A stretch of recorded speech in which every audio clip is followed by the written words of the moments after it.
What's going on, Jeromes? Happy Thirsty Thursday out there, everyone, everywhere. Daily Jeromes live stream, 11 a.m. ish Central Time, Monday through Thursday. Talking Vikings, talking draft, talking all the good stuff. Thanks for coming along, make us part of your day. Last show of the week, let's go out strong. Gopher.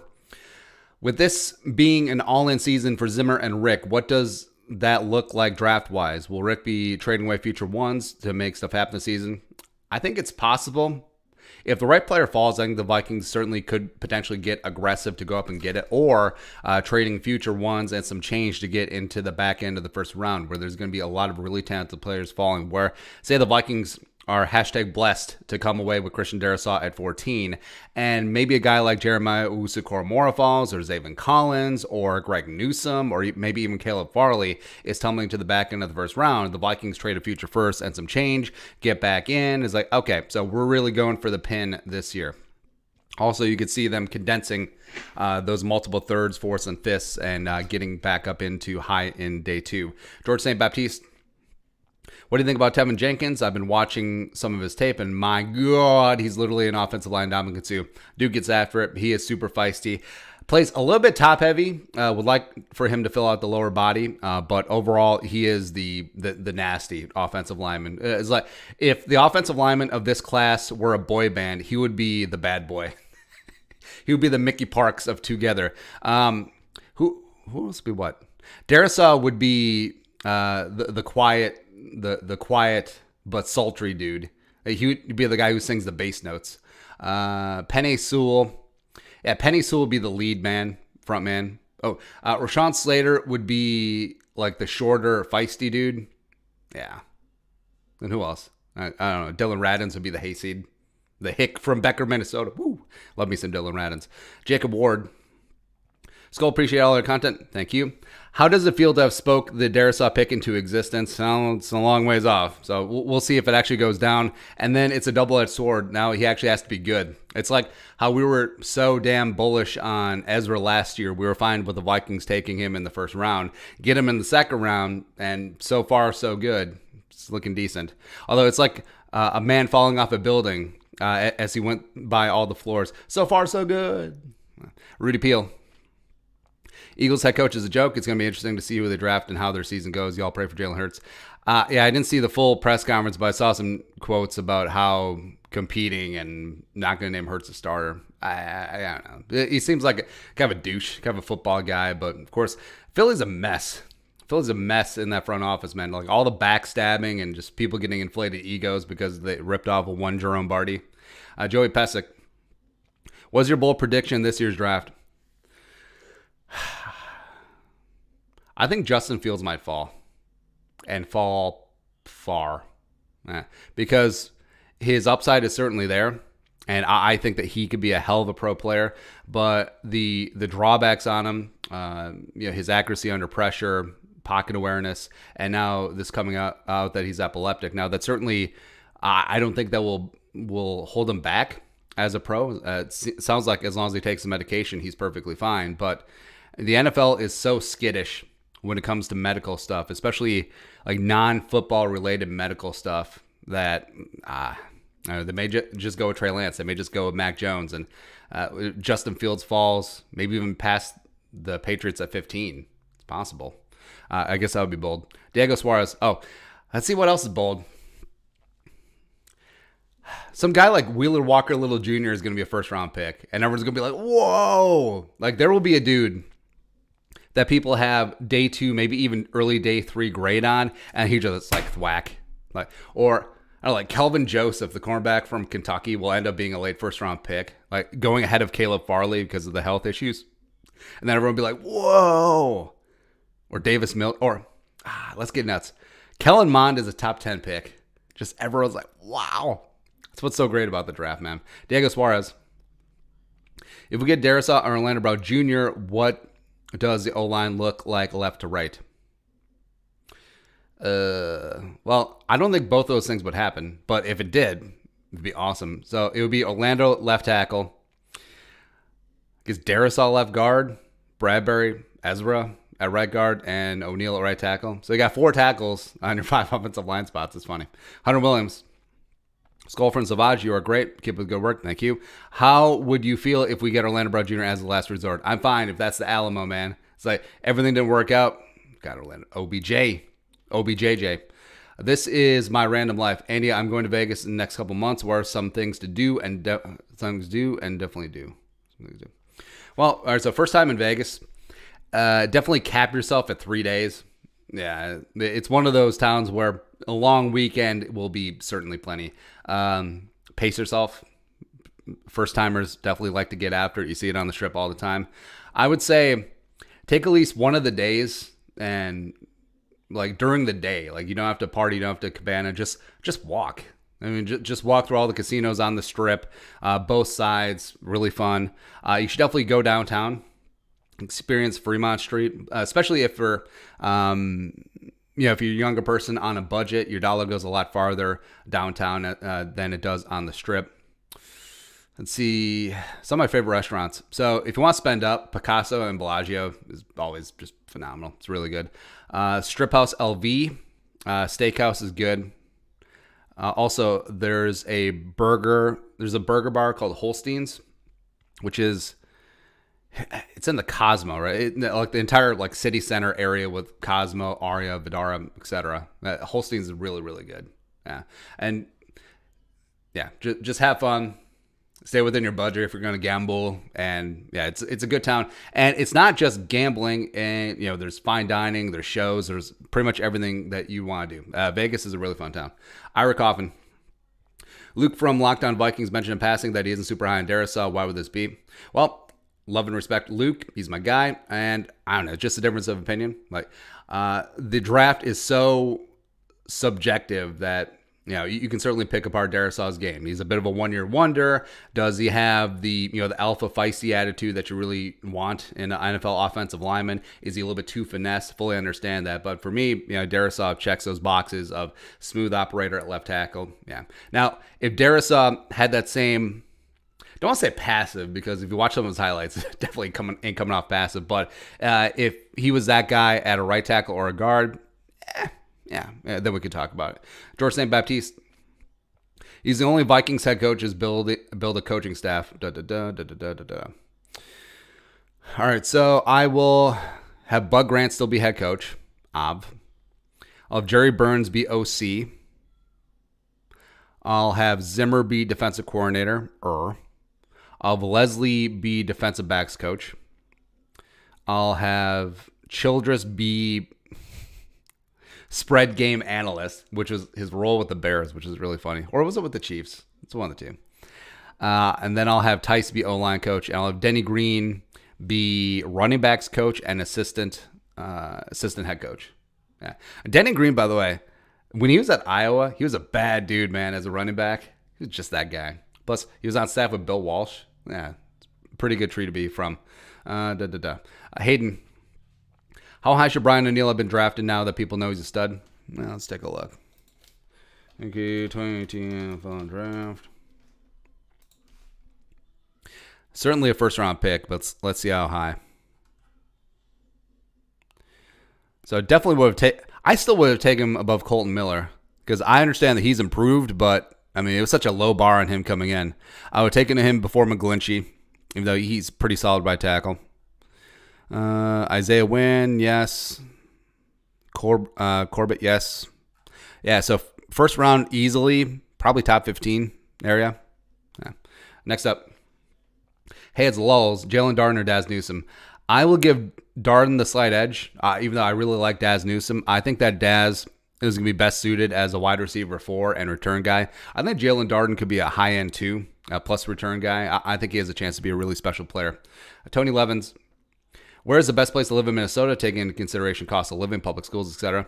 So in Minnesota, even the expensive, quote-unquote expensive places to live aren't really that expensive compared to the rest of the country.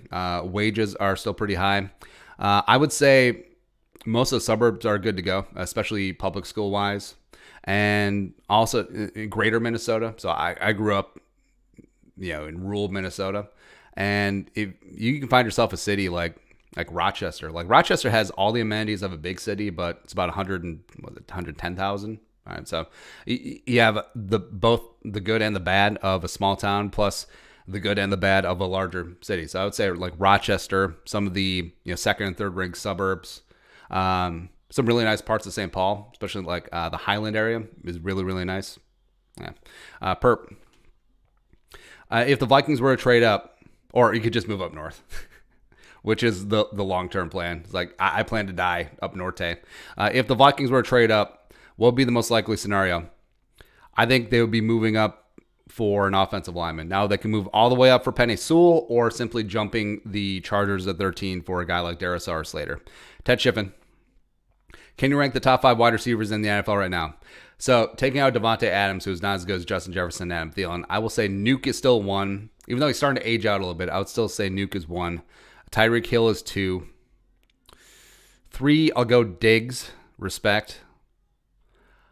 4, I'll go Jefferson. And 5, I'm going to go Tyler Lockett. Because I know that DK gets all the hype, but Tyler Lockett is a bad dude, man. He's really good. Laces out, Dan. Notre Dame used Tommy Tremble a lot as fullback as well as tight end. The Vikings drafted him. He could make fantastic patches. Ham, Tremble, power backfield with a nil sign to tight end for sneak move back touchdown. I do like Tommy Tremble. I think he's versatile. He really reminds me of like a souped up Rhett Ellison, who I believe was a 4th round pick out of USC back in the day. And you can use him inline, you can use him as a fullback or an H-back, just sort of all over the place. And I think that he is a really nice accent piece to really complete the the gaps that a move tight end like Herb and Gronklin have. A Griffin career. What do you think of tackle Jalen Mayfield? Big time upside, super young, super raw, redshirt sophomore coming out. Only played, how many snaps did he play? Like 700 snaps. But I like his upside. I think that he is more like Jedrick Wills than Tevin Jenkins is. I think Mayfield could potentially kick over to the blind side, where I think Tevin Jenkins probably is going to be only a right tackle or a guard. But Mayfield could play all 4 spots. All 4 offensive line spots except for center, and he's just coming into his own, man. Like, he's super raw, super physical, but super intriguing. I think that he's a really fun prospect. Let us know where you're watching from. We'll give a couple shout outs. Samson Romaine, Jefferson said he plans on keeping 18, not switching to 2. Is that confirmed? Nah. I do remember that Jefferson said that he picked 18 because it was very special to him, and I expected this like full on, just like really meaningful story, but it was just more an homage to the guy who wore number 18 in 2019. I forget his name. He got drafted, the linebacker, because so 18's a pretty hollowed number for LSU linebackers. 7 is for LSU DBs. So that's all it was. It's not like, man, I was a number 18 recruit at LSU or the state of Louisiana or something like that. Although I did find out that he wore number 2 because he was a 2-star recruit coming out of high school, which is just, I love that, man. I love that he keeps that chip on his shoulder. I love it. Lazy L. If the Vikings really trade up, which is the best spot for them and who are they taking? I think Eagles at 12 makes the most sense. It would cost the least, probably the high 4th round, maybe some change. But then leapfrogging the Chargers and then getting your offensive lineman that you really want. D. Taylor. Would you rather draft a Hall of Famer every 5 years or 2 Pro Bowlers every 3 years? I will take the 2 Pro Bowlers every 3 years because more players and more consistent, as opposed to, every 5 years, you may only have 2 of them on your team at a time. Whereas the Pro Bowlers every 3 years, say you can have 6 of them over 9 years. Yeah. Diego Suarez. If you're Jacksonville, what would you want in return from the Vikings for the number 1 overall pick? 4 ones. 4 ones and Jefferson. And cost what it costs. Jacob Ward. Let's say Vikings get Darrisaw at 14. What is your ideal starting line week 1? Of Darrisaw at left tackle, Ezra left guard, Bradbury at center, Udo at right guard, and O'Neal at right tackle. YC. What are your thoughts on Jacob Harris? Central Florida, 6'6", 439, blah, blah, blah, blah, blah, blah. I have not done a lot of digging on him. I know that he's super raw, like super deep day 3 guy, but yeah. A couple shout-outs. Brady Schmitz, goal from Fairfield, Iowa. What's up? Purple Rain, Wausau, Wisconsin. Samson Romaine St. Anthony. Let's see. Hayden, Albuquerque, ABQ. Jason Bauman, Colorado. What's going on? You guys are the best. Thanks for coming along. Next up, CBO Vikings. What do you think of Chris Sims' draft positional rankings? I probably disagree with them, but respect Chris Sims because he actually played in the league. Angling with Evan. Would you trade up to 9 for Sewell for a second and fourth? So future second and a fourth? Yes. Yeah, I would do that if he's there. Chris Danny Hansen, Vikings trade up Pitts or Sewell. Who are you taking? Pitts would be really tempting, but I would take Penny Sewell. Jay Reminger, thoughts on Dogecoin? So I think it's fun to speculate, but don't be idiots and put like your entire life savings in it. Don't take out loans. Don't take out credit cards to get into crypto. And Dogecoin is the hottest one right now because it's gaining traction, whereas things like Bitcoin is more leveling off because I think the market realizes that it's massively overpriced. That's why I do. So I do like investing. I have a small, very, very small portion in crypto just because it's so unproven and so volatile. Plus, I don't want an asset where Elon Musk can manipulate its value higher up or down based on a tweet. So, nah. But do have a little bit of Dogecoin. It's kind of fun where it's fun to have a little sweat. Like, if it goes to zero, it shouldn't ruin your life. That's my entire stance on investing, and that's definitely my stance on crypto, where the amount of money that I have in crypto, if it goes to zero, and it's just like, whatever. Well, it was a fun ride while it lasted. But, if it goes to the moon, and then it's like, okay, I guess I'll buy a boat, or, just continue to let it ride. So, yeah, have some fun with it, but don't put all of your eggs in one basket. You know what I mean? Or if Dogecoin, all right, so say you're young, say that, you have like $100 throwing Dogecoin. Sure. Why the hell not? And you know what? If that $100 turns into $1,000, consider that a win, a massive, massive win. You definitely outperform the S&P. You definitely outperformed a damn savings account. So yeah, but if it goes to zero, it goes to zero. Madden, you're in zombie apocalypse. You can bring 4 items to survive. What do you bring? 4 items to survive. Well, Daryl from The Walking Dead definitely showed the value of a crossbow, but I'll bring compound bow. I assume you get arrows with the bow. Yeah, so we'll do that. Because, everyone's going to say guns, but eventually guns break down, especially if you don't have the cleaning kits. And also, you're going to run out of ammo, so we're going to find more ammo. Now, you can always make arrows. I mean, people have been doing that for tens of thousands, if not hundreds of thousands of years. What else would we bring? Ooh, machete. Machete sounds good because you can use a machete both for defense as well as, if you're building a shelter or something, or hell, you're having some dinner and you're slicing the garlic really thin, like in Goodfellas. What else? Because I have a fire kit. And, also, what'd you bring? You can always fashion shelter. This may sound silly, but like a pair of really good boots, like really good trail boots, hiking boots, waterproof, but breathe. So it doesn't make your feet sweat by retaining all the heat. And then when it gets cold at night, your feet turn into blocks of ice. Yeah, so good footwear. Yeah. Diego said, what are some thoughts on Jamin Sherwood up to no good from Auburn, Ben St. Just from Minnesota? I do like Sherwood. I think he's in the mix in terms of late day 3, early day 4 safeties. I think he's in that, that sort of Cade Stearns or Darius Washington sort of level. And St. Just is intriguing because he's the tallest, lengthiest cornerback in the draft, formerly of Michigan as well. So he put to bed a lot of concerns about his speed with his 40, but also his tape doesn't match up the time speed. But he is interesting where he could be potentially like a cornerback 2, like Brandon Browner was back in the day, where how they used him in New England as well as Seattle. Super intriguing. Also potentially could be a safety. Seth B. Herman, do you think the Vikings can actually win this year without addressing the offensive line early? Doesn't have to be early, but they got to come away with a couple starters. or guys that can compete to start. Otherwise, it's going to be really, really tough. Angling. Who are some decent kickers we could potentially pick up in more than a likely late round? I do like the Florida kicker. His name McPherson. We did a video on like 5 kickers. I don't know them from Adam, so I don't really have strong thoughts either way. Kane Russell. Which players have you chosen the most in your mock drafts, and do you think those players will realistically end up with the Vikings? Also, what's a perfect tackle contain? So probably Darisaw, Dickerson a fair amount. Who else have we done a lot? Oh, Stills, Twyman, Jalen Darden, Cade Johnson, Josh Palmer's my guy. KJ Britt, we've done a lot. And yeah, I could easily see all of those guys being realistically picked up by the Vikings at their respective positions. Perfect taco.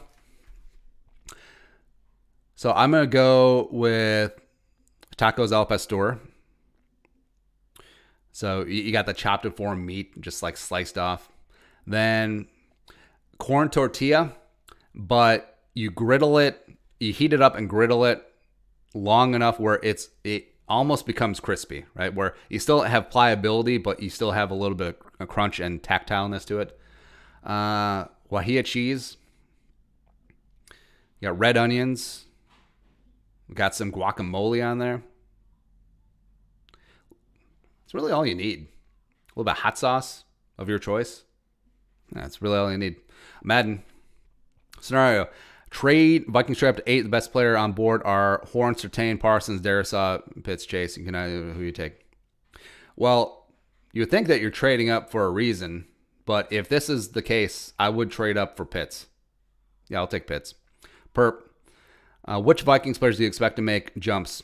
Dantzler, I think Dantzler becomes a Pro Bowl cornerback this year. I think DJ Wanham has 60 pressures and 5 sacks this year. Maybe even more. I think that, who else? Oh, Irv Smith. Yeah, Irv Smith is going to launch himself into the top 5, 6 of tight ends. And of course, Justin Friggin Jefferson is going to be that dude. Plus, I think if they allow Ezra to play left tackle, I think that he will be top 12. I could be a top 12 left tackle this season. Wrigley Elston. Scroll from Fargo, wondering if you checked out Chris Garnett from Concordia. Do you think the Vikings or any other teams could take a chance on him later draft?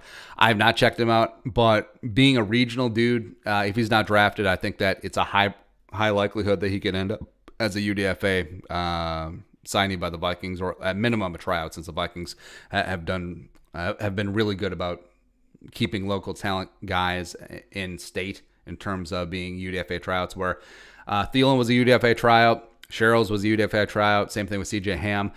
Gunnar Uzluski of Bemidji State, who is now one of the best punt returns in the league with the Patriots. He was initially a Vikings tryout, and then they're like, now. That's so stupid. Tat Skull. Were you a fan of wrestling back in the day? If so, who are your favorite wrestlers? I wasn't like really into it, but I knew and understood the main characters. So big fan of The Rock. Still a big fan of The Rock. Triple H was fun. Diamonds Dallas Page. It's a little bit before my time, but I understood it. Oh, Ric Flair. I became more of a Ric Flair fan because when I was young, he was old. Like, he was super old, but still out there. But then you watch back some of the old fights and the 30 for 30 on Ric Flair, but then finding out that he's from Minnesota and he played on the Gopher football team. Like, how cool is that?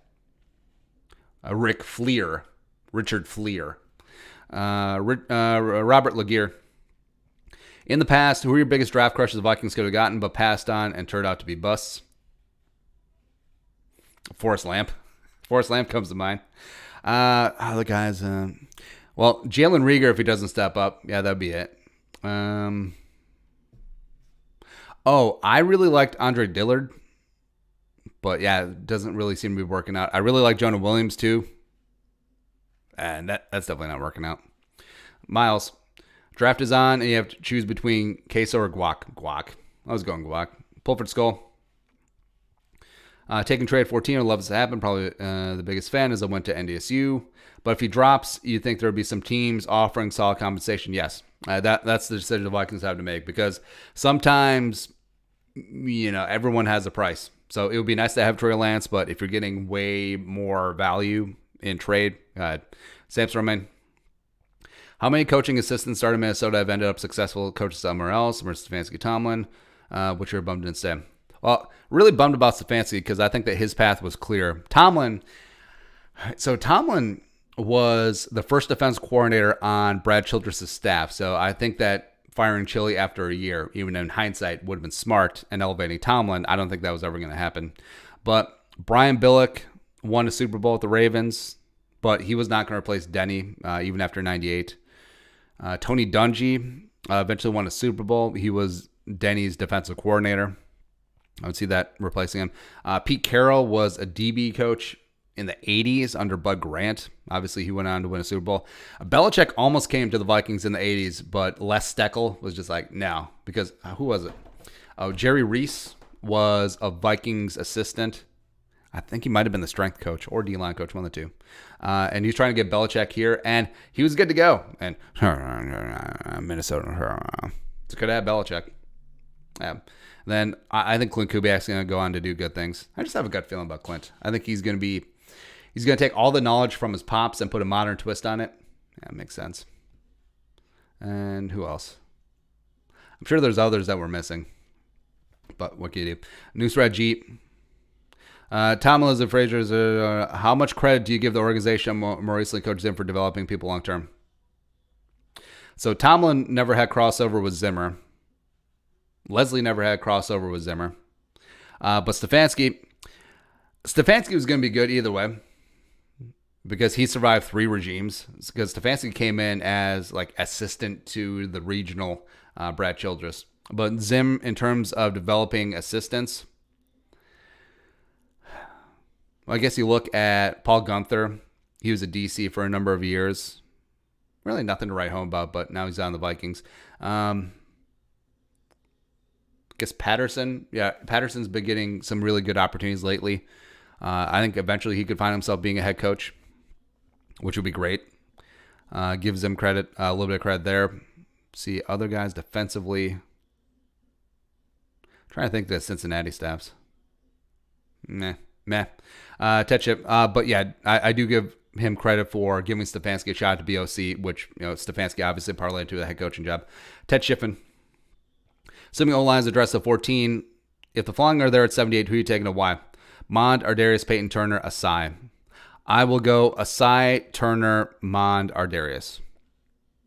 And it's not that I dislike Ardarius, it's just in terms of positional value. Plus, if Asai gets to 78, I mean, baby, we got Stu going. Griffin Crew, do you like safety Kate Stearns? Yes. If he's like in the late 3rd, early 4th area, yes. Jaime Kukin. How would you rate Ezra's potential as a guard and as a tackle? I think his potential at guard might be capped because I think he'll always have anchor and leverage issues in pass protection. He's obviously great in run blocking when they pull him, as well as getting outside in wide zone. As a tackle, ceilings are limited because he is a natural born tackle. I think he has that disposition and athleticism to be one of the best left tackles in the league. Ben Weatherly. If the Vikings get Darisaw and the Lions Darisaw, Cleveland, Bradbury, Udo, O'Neal, ding, win, W. DG, who has a better upside and who would be better for us? Shelvin, Bobby Brown, or Darius Stills? Well, it's kind of funny because it's like 3 completely different defensive tackles. So Stills, you could probably get Stills late day 3 after his sort of whatever pro day, but I don't think he'll ever be a full-time starter, but just a guy on 3rd down, play 3 tech and just bust it and get after it. Shelvin's going to be your 2-down nose tackle, very traditional guy. Bobby Brown is a bit of a flex of both, where he could play nose in certain situations. He could play a stout 3 tech. Bobby Brown is very similar to Dalvin Tomlinson, in my opinion. Definitely a poor man's version, but it would be better upside. Upside-wise, I guess you would go Stills because you always put a premium on pass rushers. Plus, if he adds size and fill out a little bit more, he can certainly learn to be better against the run. And better for the Vikings, I would say Stills. Shelvin, I think, is the most talented of the 3 of them. But when you have Pierce, when you have Dalvin Tomlinson, when you have Armand for Watts, who's a little bit like Bobby Brown III, yeah. Or hell, just get him. Who the hell cares? No one's going to run anywhere on Shelvin, Michael Pierce, and Dalvin Tomlinson in goal line. Let's go. John Lindsay. I know we talked about Kyle Hayden and Udo's potential a lot, but what about Blake Brandel? Does he offer anything? I do like Blake Brandel. In camp last year, he was running with the twos as the backup left tackle when Oli Udo was out. Then they had Rashad Hill at right tackle. So I think they do see some potential in him. I think down the line, 2-3 years, maybe he'll be the swing backup tackle potentially. But he's got some good bounce on his feet. I think that he's not quite the athlete that Ezra is, but certainly in that same area. And I thought he did well at Oregon State. So maybe he turns into something. Pulford. Hot take, Rodgers being traded to the Niners for number 3 overall. Do it. Do it.